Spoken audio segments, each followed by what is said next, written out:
Welcome to today's custom-tailored deep dive. We are really thrilled to have you here with us. Yeah, thanks for tuning in.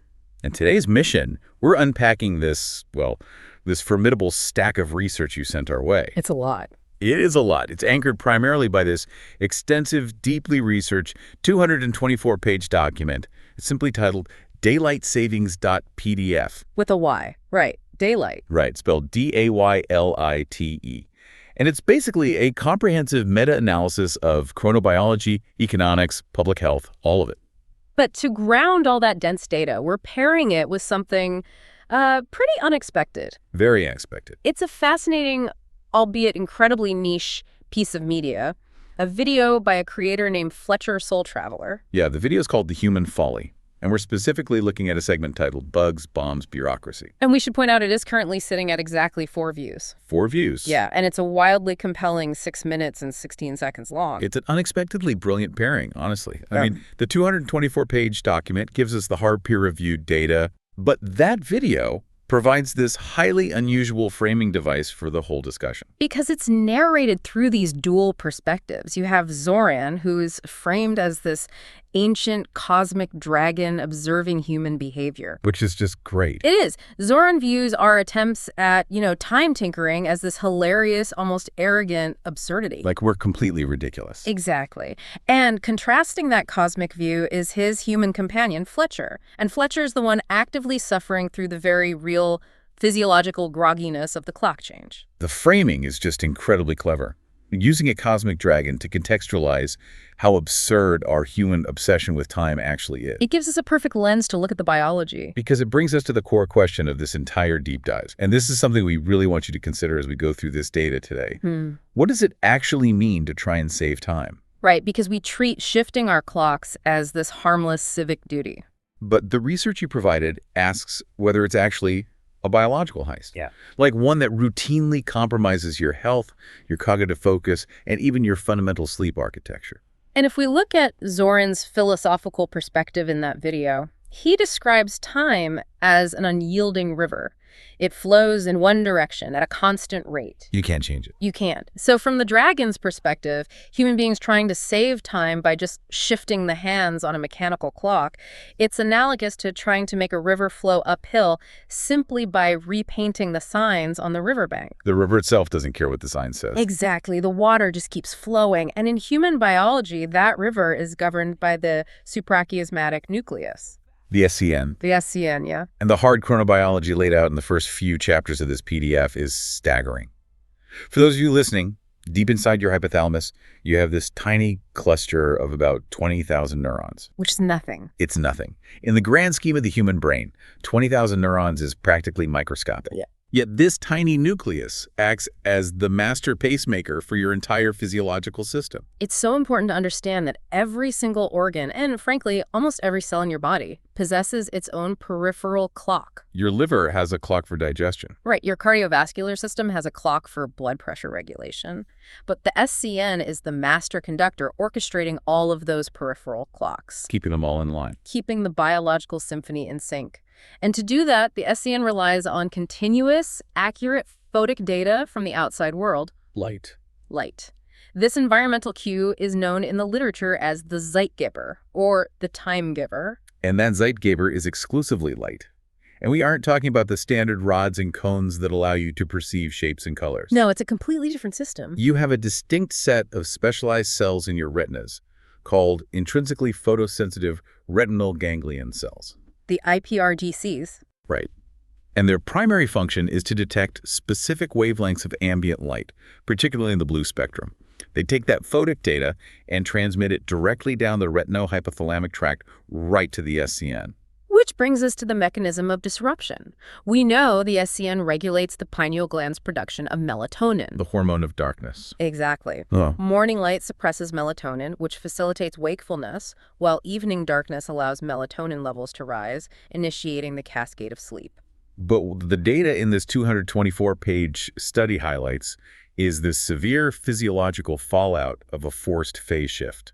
Because when you artificially move the clock forward by an hour, you aren't just shifting your schedule, you are inducing acute circadian dysrhythmia. That sounds intense. It is. The IPRGCs in the eye are receiving photic data that entirely conflicts with the internal biological rhythm the SCN is trying to maintain. Which perfectly explains Fletcher's struggle in the video.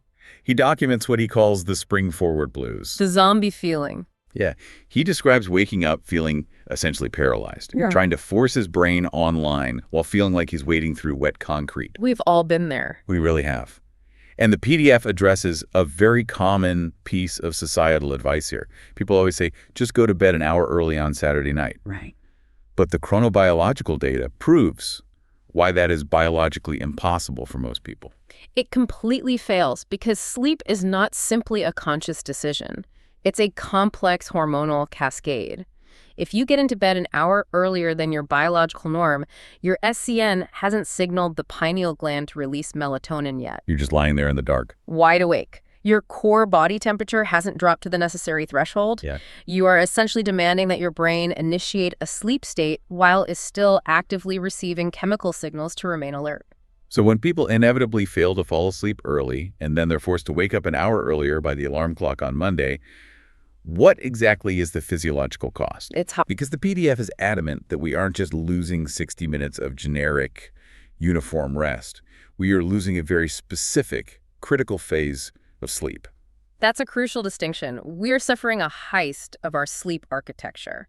Sleep progresses through distinct cycles, and rapid eye movement, or REM sleep, is heavily disproportionately concentrated in the final hours of the sleep period. Right before we naturally wake up. Right. And REM sleep is non-negotiable for emotional regulation, memory consolidation, and clearing out metabolic waste from the prefrontal cortex. So by forcing the body to wake up an hour earlier than the biological clock anticipates, you are essentially amputating those final, most densely packed REM cycles. You're just chopping them off. And the downstream effects of amputating that REM sleep are genuinely terrifying.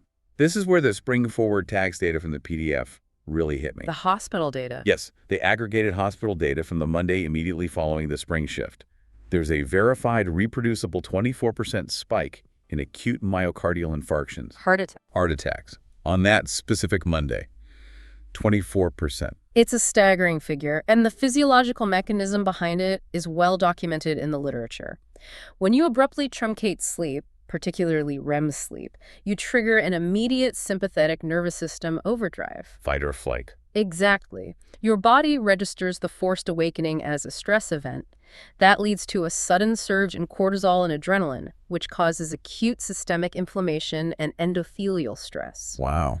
For individuals who already have underlying cardiovascular vulnerabilities, that sudden spike in blood pressure and heart rate variability, compounded by the circadian misalignment, it's enough to trigger a cardiac event. Given the sheer scale of this physiological fallout, it begs a rather massive question.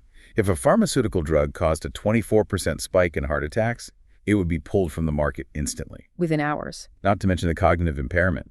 The data shows a roughly 6% rise in fatal traffic accidents in the days following the shift. Purely due to compromised vigilance and delayed reaction times. So how does this 1 hour phase shift remain a federally mandated policy? Well, the cognitive gridlock extends beyond the roads and right into the economy, which makes the policy even more perplexing.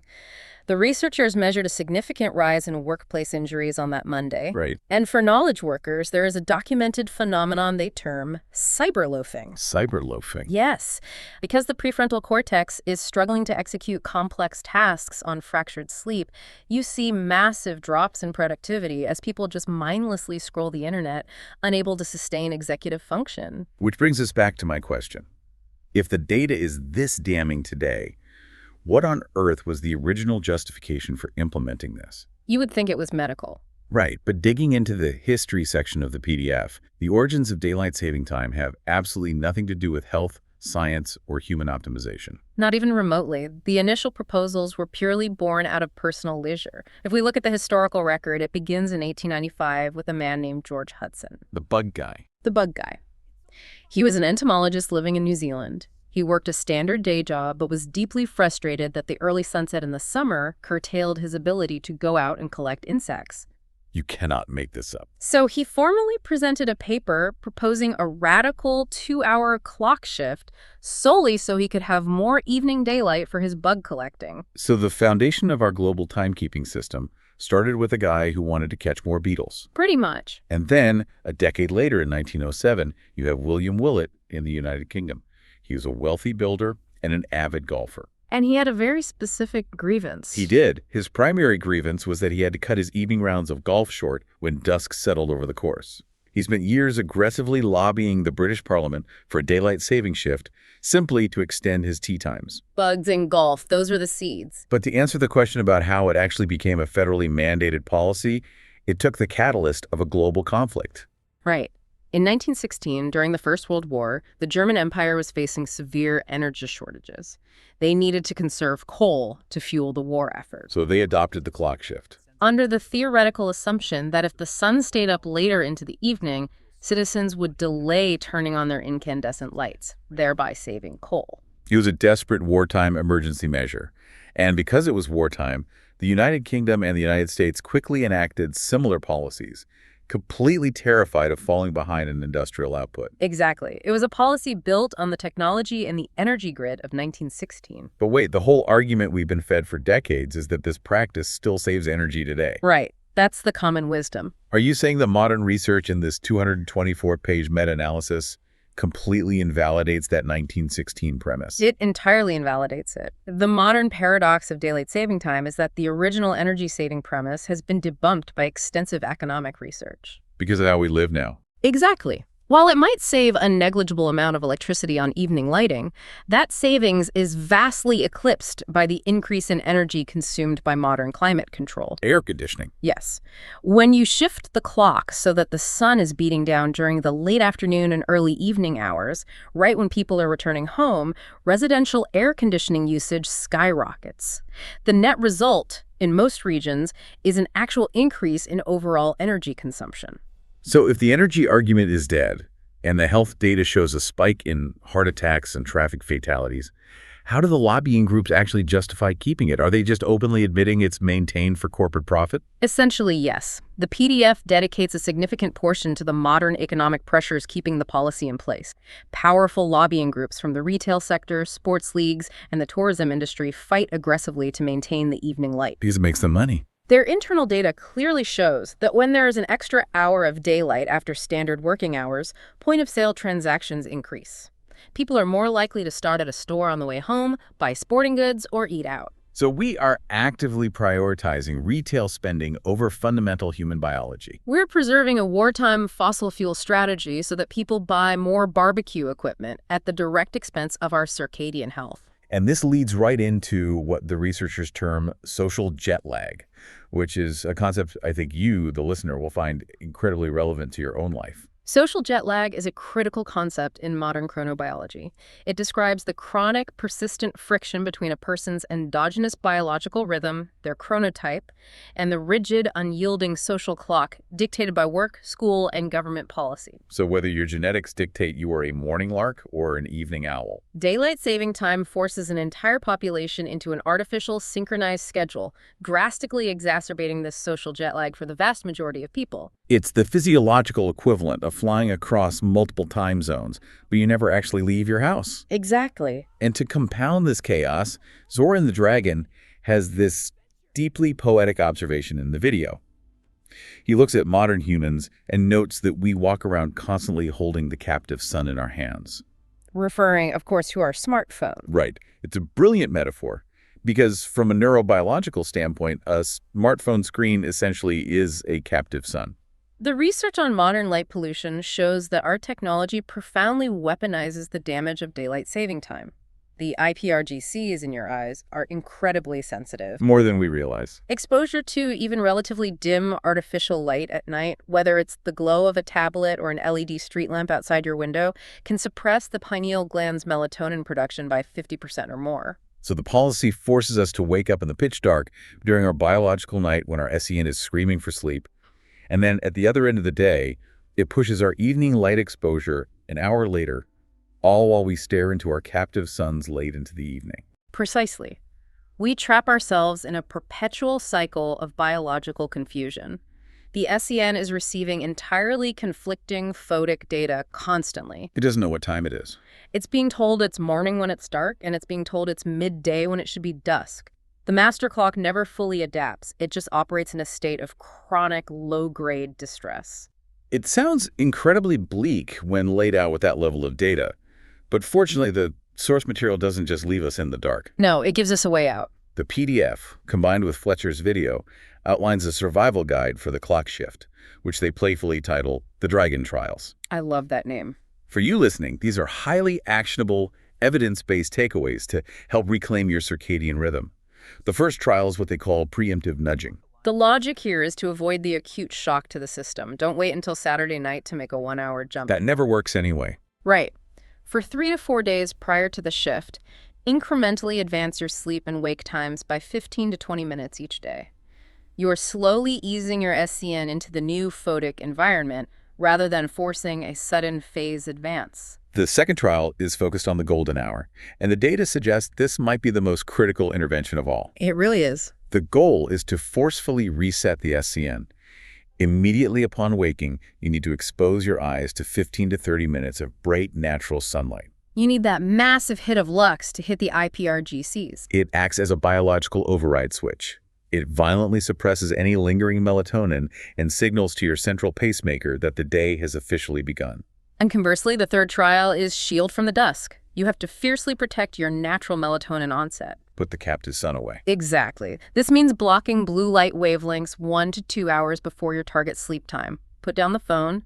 Dim the overhead environmental lighting in your home. You have to allow the biological cascade of sleep to initiate without photic interruption. Finally, the fourth trial. Consistency.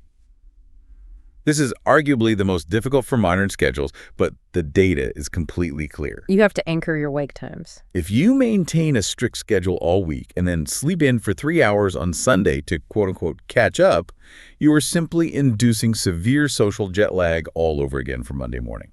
You have to keep the anchor consistent, even on weekends. Which is tough, but necessary. If we synthesize the data from both the historical record and the chronobiology, the underlying message becomes highly empowering. You cannot control the societal clock. No. The bureaucratic and economic forces will maintain this policy for the foreseeable future, but you do have agency over your own photic environment. Your own light? Right. By respecting your inherent chronotype, managing your light exposure with precision, and prioritizing consistency, you can significantly buffer your biology against the worst cardiovascular and cognitive effects of this temporal folly. I think that is a vital takeaway. Thank you for joining us on this deep dive into the surprisingly dangerous, historically absurd world of daylight saving time. It's been quite a journey. We've navigated from the microscopic 20,000 neuron cluster of the SEN to the battlefields of World War I and examined the very real economic forces prioritizing retail over our REM sleep. Ultimately, Zoran's draconic wisdom is the perfect synthesis. We cannot bend the river of time. We can only learn to flow harmoniously with its currents rather than fighting against them. As we wrap up, I want to leave you with one final profound implication drawn from the closing chapters of the research. Okay. Consider the mechanics of international travel. When you fly across the globe, you experience true acute jet lag. But that jet lag is temporary.